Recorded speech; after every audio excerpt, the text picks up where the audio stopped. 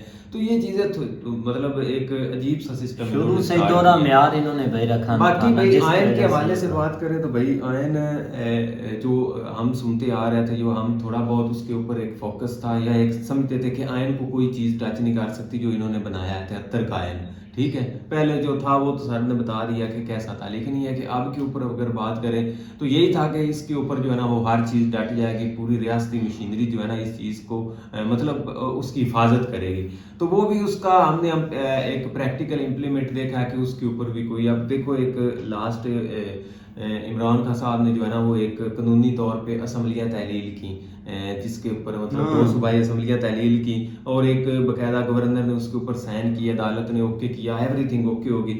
اس کے بعد کیا ہوا کہ اس کے بعد ہونا تھا کہ آپ نے جب آپ نے اسمبلیاں تحلیل کر دی، 90 دن کے اندر جو ہے نا وہ الیکشن آپ نے کروانے ہیں. جو مرض اس کے لیے ایک نگران سیٹ اپ آ گیا، اس نے کیا کرنا تھا، اس نے جو ہے نا وہ 90 دن کے اندر الیکشن کروانا تھا. درمیان میں تھوڑی ہلچل ہوئی، پھر جو ہے نا وہ معاملہ چلا گیا سپریم کورٹ کے اندر. سپریم کورٹ نے پھر سختی سے آرڈر دیا کہ بھائی جو مرضی ہو جائے، یہ ہمارا آئین ہے، اس کے خلاف کوئی بندہ نہیں جا سکتا. 2 دن میں انہوں نے فیصلہ کیا کہ بھائی 90 دن کے اندر ہی الیکشن ہونے ہیں اور اس کے اوپر الیکشن کمیشن ڈیٹ بھی دے گا. الیکشن کمیشن نے کیا کیا، الیکشن کمیشن نے 30 اپریل کی جو ہے نا وہ ڈیٹ دے دی کہ 30 اپریل کو 2 صوبائی اسمبلیوں کے الیکشن ہوں. لوگوں نے کاغذات جمع کروانے شروع کر دیے، جو بھی ایم پی اے وغیرہ ہوں گے انہوں نے سب نے جو ہے نا وہ کاغذات دینے شروع کر دیا. ہر چیز جو ہے نا وہ سیٹ ہو گئی. اب ایک دم کیا ہوا کہ ایک دم ایک الیکشن کمیشن کا اجلاس ہوتا ہے، باہر سے جو ہے نا وہ ایک اسمبلی میں اجلاس ہوتا ہے، اس میں فیصلہ یہ ہوتا ہے کہ بھائی ہم نے الیکشن نہیں کروانا. جو ہوتا ہے آپ سے بھائی جو جس سے ہوتا ہے کار لو. یہ ہمارا آئین تھا، آئین بھی گیا پہاڑ میں، وہ جو آئین بنانے والے ہیں وہ بھی گئے. اب کیا ان کو بندہ کہے کہ جو مطلب ایک سمجھتا ہے نا کہ آپ کا ایک کانسٹیٹیوشن ہے، وہی انہوں نے ختم کر دیا. اب جس نے کیا وہ ہمیں نہیں پتا. اب میڈیا کے اوپر کوئی کہہ رہا ہے کہ یہ سب نے ایک مطلب مل ملا کے کیا ہے. اب وہی سپریم کورٹ ہے، اس کو پتہ ہی نہیں ہے کہ ہم نے میرے اوپر جو ہے نا ہمارے عین کے اوپر یہ ایک بہت بڑا ایک قسم کا ایک داغ لگ گیا ہے، اس کے اوپر ہم کوئی سٹیپ لیں. کوئی ہر چیز ہر طرف خاموشی ہوئی ہے، کوئی مطلب پوچھنے والے نہیں ہے. تو یہ اب جو ہے نا وہ ہم خود اس چیز سے اوپر، یہ تو بھائی ایک آپ جنگل کا ہی قانون سمجھ لینا، جو مرضی سمجھ لیں. کوئی بھی ہمیں کہے کہ ہم کسی کو سپورٹ کر رہے ہیں یا ایک، لیکن ٹھیک ہے جو بھی ہے، مطلب یہ کہ ایک جو آئینی طریقہ ہے اس کو تو کم از کم امپلیمنٹ ہونا چاہیے. اور ہر بندہ اور ہر ایک جو مطلب سمجھدار لوگ ہیں وہ اس چیز کے اوپر کہتے ہیں کہ بھائی آپ آئینی طور پہ جو چیزیں چل رہی ہیں اس کو چلائیں. لیکن جب سے یہ فیصلہ ہوا اس وقت کے بعد ہر بندہ ہی ڈر گیا کہ بھائی کچھ بھی نہیں ہے یہاں پہ، کچھ بھی نہیں ہے. جو ہونا ہے وہ سائیں کی مرضی سے ہی ہونا ہے. تو سائیں کی مرضی سے بھی انہوں نے بھی سب ختم کر دیا. صحیح بات ہے، لیکن یہ کہ کوئی نہیں بچا ہے اس کے خلاف کوئی بھی نہیں جا سکتا، اور نہ ہی کوئی مطلب اگر کوئی جانے کا سوچتا ہے تو وہ اس کا آپ یہ پہلے کا جو ہوتا تھا وہ تو ہم دیکھتے تھے. لیکن اب جو ہم دیکھ رہے ہیں، کبھی عمران خان اس کورٹ میں پیش ہو رہا ہے، کبھی اس کورٹ میں پیش ہو رہا ہے. کل بارش میں وہ گیا ہوا تھا تو اس کو صحیح رکھا ہے یار بھائی نا کہ یہ وہی ہو رہا ہے جیسے بھائی انہوں نے سٹارٹ سے اس کو بھائی وہ ٹائپنگ والے میں ہی پکڑ کر رکھ لیا تھا. ایف آئی آر بجائے اس کے کہ آپ یہ چیزیں کریں، آپ کبھی کوئی تھوڑا 5-10 سال کے لیے تو کم از کم سوچیں نا کہ ہم نے اس یہ کبھی آپ کو محسوس ہوتا ہے کہ ایک فلم بن رہی ہے، ہم اس میں ایک مطلب کہ کردار ادا کر رہے ہیں، ایسے بھیڑ بکریوں کی طرح. ایسے کوئی مطلب کوئی رائٹ نہیں مل رہا، کوئی ہمیں کوئی مطلب کوئی سسٹم نہیں ہے ہمارے سامنے، کوئی ہمیں ایک امید نہیں ہے کہ ہم کوئی کسی چیز کے اوپر کوئی ہمارا کوئی پروٹیکشن نہیں ہے. ہمارے لوگ جو ہے نا وہ بیچارے غریب جو ہے نا وہ ایک ایسے صرف آٹے کے لیے جو ہے نا وہ لائنوں میں لگے ہوئے، کوئی مر رہا ہے، کوئی مطلب رو رہا ہے، پیٹ رہا ہے، اوپر بیٹھے ہوں کو کوئی احساس نہیں اس چیز کا. ٹھیک ہے، تو مطلب ایک عجیب سی سچویشن بنی ہوئی. اور آپ سمجھتے ہیں نا کہ ماشاءاللہ اب نہیں ہے بھائی، ماشاءاللہ اب بھی لگا ہوا ہے یار. ہمارے اوپر کا کانسٹیٹیوشن اڑا کے رکھ دیا ہے، تو پھر مطلب یہ ہے کہ لا لگا ہوا ہے ابھی ہمارے اوپر، وہ لا ادھر کے ہم باس ہیں، ایل لگا ہوا ہے لا.